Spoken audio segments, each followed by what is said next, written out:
Salut tout le monde, c'est MK. Et cette fois-ci, je suis pas sur le serveur, non, je suis tout seul sur une map solo. Donc, vu que Turco part en voyage, pour moi ça sera demain matin, mais sûrement quand j'aurai posté cette vidéo, il sera déjà parti.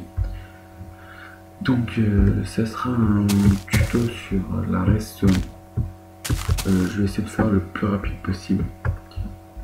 Il faut que je vous montre quelque chose aussi. J'ai un nouveau skin. Tadam, c'est le skin d'Assassin's Creed.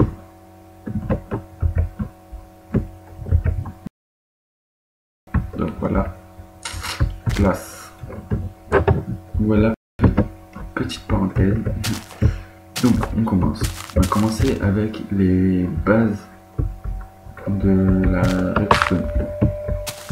Alors tout d'abord, il faut savoir que la redstone, elle émet un courant.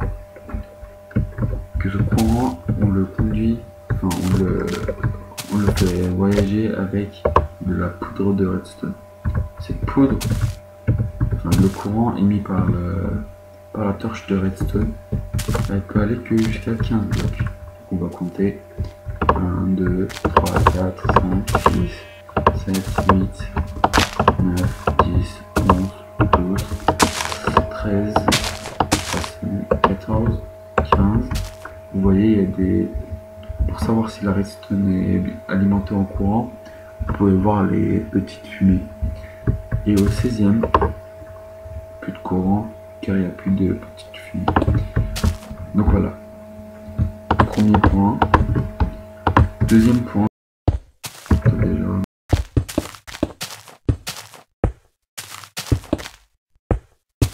Donc, la torche de redstone, elle émet dans 4 sens. Nord, sud, ouest, est. Donc on va faire tout de suite. Pardon. Donc, est, sud, ouest, nord. C'est 4 côtés. Mais il y en a un 5e. Et qui nous est bien utile. C'est sur le dessus.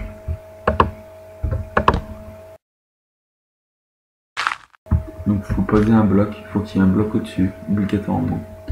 En fait, la torche de redstone, elle alimente au-dessus le bloc. Donc le bloc, il transporte le courant, on va dire. Enfin, on va pas dire, c'est ça. Il transporte le courant. Donc on va mettre la redstone juste au-dessus. Donc la redstone est alimentée. Quand on ferme, enfin, quand on casse la torche de redstone, la redstone n'est plus alimentée. Donc ça, c'était le deuxième point. Donc le troisième point, ça va être les objets qui contrôlent la redstone et les objets qui peuvent être contrôlés par la redstone. Donc en premier objet, nous avons, vous le connaissez sûrement, le levier.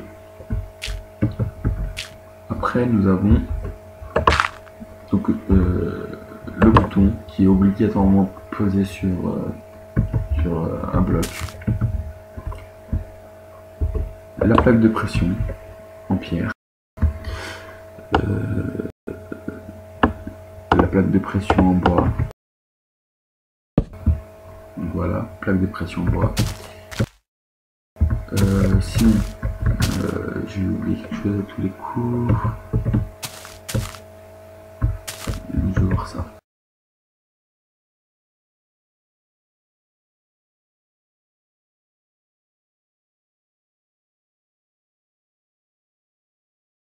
Non, ça a l'air de tout bon. Donc levier, bouton, la plaque de pression, enfin les plaques de pression, et il y en a un dernier, mais celui-là je ferai un tuto après. C'est que je trouve le rail détecteur, mais ça on verra après. Pour l'instant, voilà. Donc là c'est les objets qui contrôlent la redstone. Donc on va tester ça tout de suite. Donc on va mettre une porte. Donc là, le levier est sur off, donc il ne met pas de courant. Mais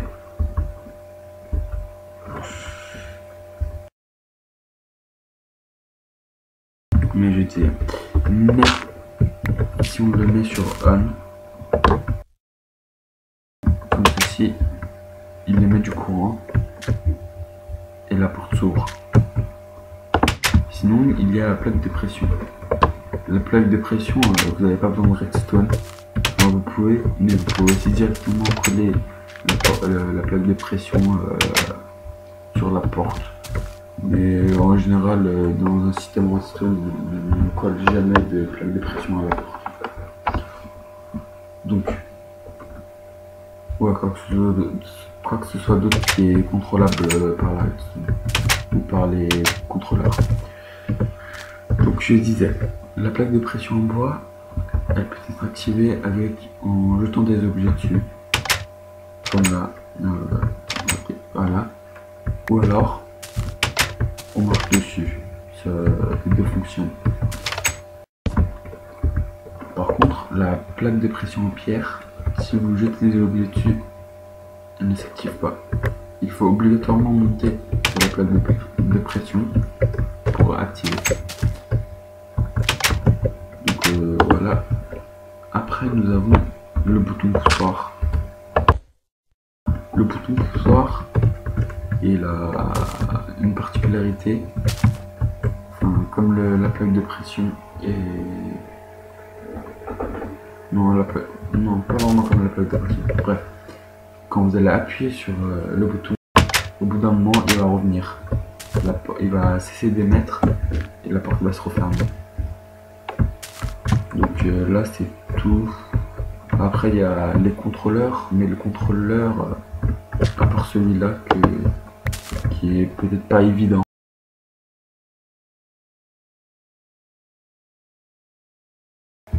Après, sinon, c'est sticky piston, porte en bois, porte en fer, tout ça. C'est ça. Vous avez vu là, sur Minecraft, on peut pas faire un chemin croisé. Du coup, ce qu'on peut utiliser, c'est un système en redstone, un contrôleur avec de la redstone. On va relier au rail, on va appuyer dessus et ça change. Il faut mettre un levier parce que sinon ça va pas le faire. Il va revenir. Donc si je mets un levier, ça reste. Si je mets un bouton, ça va revenir. Donc voilà. Si vous avez bien vu, le rail a changé de côté. Donc voilà, à part ça qui n'était pas évident, le reste, les notes blocs et dispenser et tout ce qu'il y a avec. Donc, je vais vous montrer quelque chose. Donc maintenant, on va voir les portes logiques. On va voir la plus basique, on va dire, la plus courte, plus simple. C'est l'inverseur. En anglais, je crois que c'est la porte note ou quelque chose comme ça. Donc voilà, on va mettre la torche, ça va émettre, arriver sur le bloc, et cette torche là va inverser le courant. Et le courant qui émettait va cesser d'émettre. Il va inverser son statut de on à off. Donc voilà ce qu'on peut dire sur la porte note, l'inverseur. Ensuite, il y a une porte qui va permettre de retenir en mémoire si le courant est on ou off.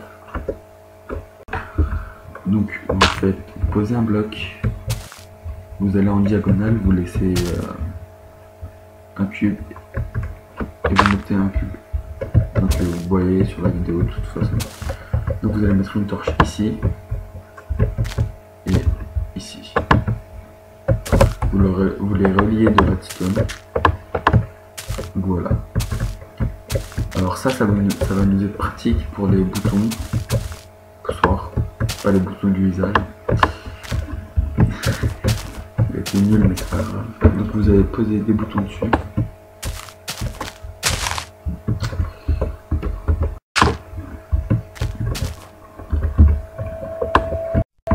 Voilà.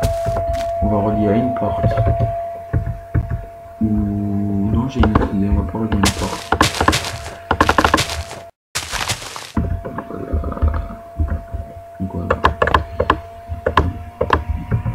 relier ça.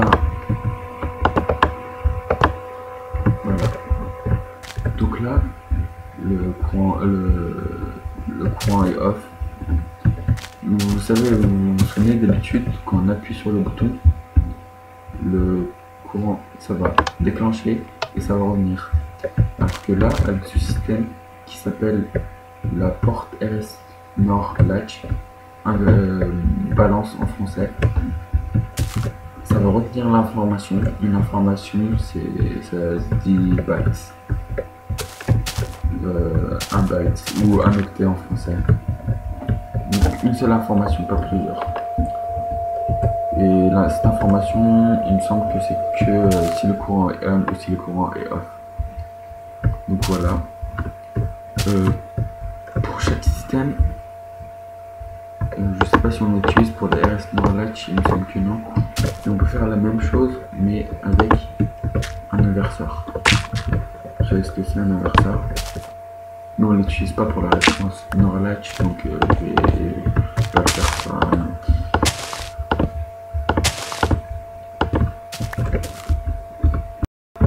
Donc là, on va faire une autre porte. Là, en fait, c'est le même principe, mais avec les pistons. Le même principe, la balance, qui va se nommer T-flip-flop en anglais. Donc il faut deux sticky pistons. Voilà. Vous mettez une torche de redstone, vous faites un trou, vous mettez une torche de redstone. Juste à côté de ce trou, vous mettez un sticky piston. De l'autre côté, vous laissez une case et vous mettez un autre sticky piston. Après, vous prenez de la boue de trop matière qui laisse passer le courant. Donc, vous allez mettre une torche de redstone ici, une torche de redstone ici. Vous allez relier les deux blocs, deux torches de redstone. Hop, descendez jusqu'ici. Là, on va mettre la porte ici pour que ce soit visible.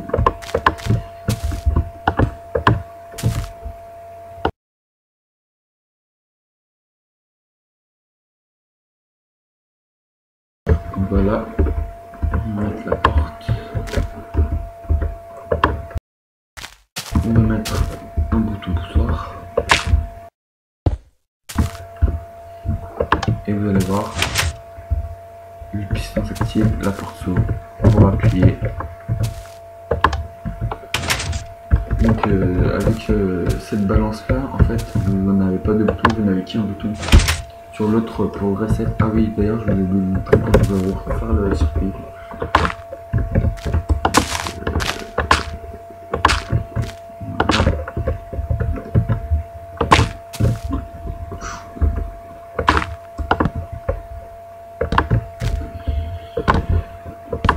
J'essaie de faire rapide.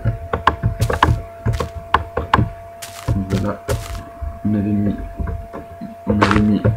oulala,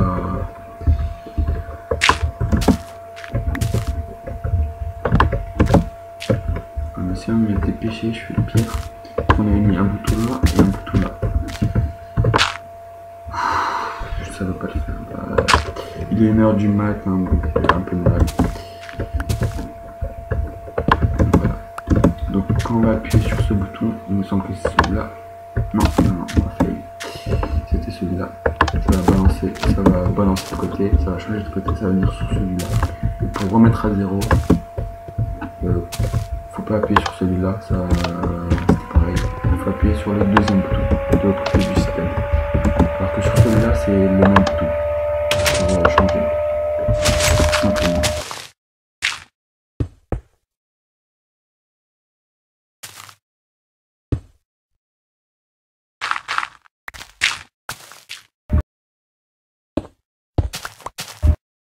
On va laisser la porte pour l'instant.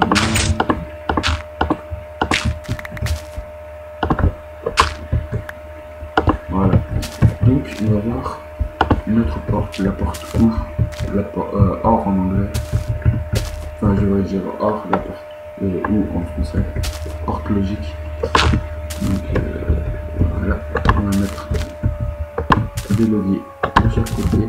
On va en mettre 2 ou 3. Si vous en mettez un, ça aura tout aucun sens de faire cette porte. Donc là vous avez, pour ouvrir cette porte, vous allez soit utiliser soit lui, soit ce levier. Si vous activez les deux, c'est pareil. Donc en fait ça va permettre d'activer le levier de 2 endroits différents. 2 ou 3 endroits différents. Pardon. Voilà, on va mettre 2 leviers pour tester. J'ai peur que tiens, on va voir ça, mais je crois que c'est trop long. Comment ça va le faire? Donc là vous avez vu, on active ce levier, ça active la porte, ce levier aussi. Ce levier ici aussi. Si on active tous les leviers, ça change rien. Donc voilà. Donc pour toutes les portes, enfin quasiment toutes, il y a la même version de cette porte mais avec l'inverseur. Donc le nom change aussi, hein, ça va être la porte nord au lieu de la porte or. On rajoute juste un N, pas bien compliqué. Donc voilà, en fait la porte va rester ouverte et si vous activez un levier, ça va la fermer. Ça peut servir, là ça sert pas à grand chose, c'est plus logique que la porte soit fermée, mais dans certains systèmes ça peut servir. Donc voilà, pour la porte nord. Maintenant on va voir la porte Xor. C'est une porte à condition, on va appeler ça comme ça. Donc elle n'est pas très compliquée et je trouve qu'elle est assez pratique. Donc ça se présente sous ce schéma là. Pas très compliqué. Voilà. Donc il faut 2 entrées, une sortie. Pour ta condition, vous allez le voir pourquoi. Donc là on va activer ce levier. Vous allez voir, ça va rien faire. On va activer ce deuxième, on va activer ce levier et le deuxième. Et magie, ça ouvre la porte. Donc en fait, ça, tout est fermé. Cette condition, enfin cette torche, elle doit être fermée. C'est une condition pour que la porte elle s'ouvre. En fait, il faut que les 2 torches elles soient fermées. C'est les 2 conditions. Donc pour que cette torche elle soit fermée, on doit émettre du courant pour que celle-ci, au lieu d'émettre, va recevoir. Donc elle reçoit. Mais il y a encore cette torche-là qui alimente celle-là, elle va émettre. Du coup, celle-là, elle va recevoir. Elle ne pourra pas émettre, la porte ne va pas s'ouvrir. Donc si elle aussi, elle cesse d'émettre, comme ça, la porte s'ouvre. Cette torche-là, elle va émettre, la porte s'ouvre. Donc comme tous les systèmes, comme toutes les portes quasiment, il y a un inverseur. En fait il suffit juste d'enlever cette torche là, pardon, qui est en fait un inverseur. Donc on va l'enlever et à la place de la mettre de la poudre de redstone. Donc c'est inverse. Pour que cette porte soit ouverte, pour que cette porte soit fermée, pardon, il faut que les 2 conditions soient remplies. Donc, on a vu la porte Xor, la porte nord. Non, là c'était la porte. Voilà. Pardon, cette porte-là, c'était pas la porte Xor, c'était la porte End. La porte Xor, c'est ça. Cette porte-là, elle est un peu plus compliquée. Donc, comme ça. Comme ça.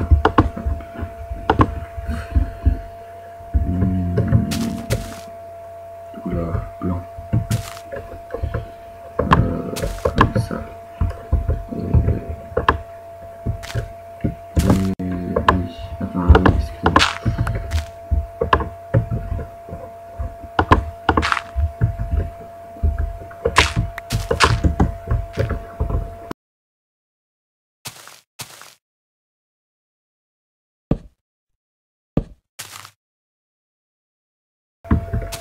Donc là c'est une porte, si je me suis pas trompé, c'est la porte, et si je me suis trompé il me semble, on va voir ça, c'est la porte ou exclusive, la porte Xor.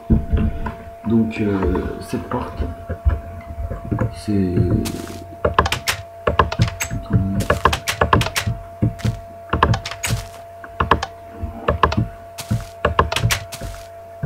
Attendez, ellipse, parce que je sais pas si je me suis trompé.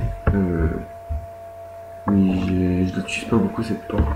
Enfin, mais c'était un redstone, pour l'instant je l'ai pas utilisé, je n'ai pas fait beaucoup. Donc ellipse. Rotonde. En fait, c'est presque ça. Donc, on va faire ça comme ça.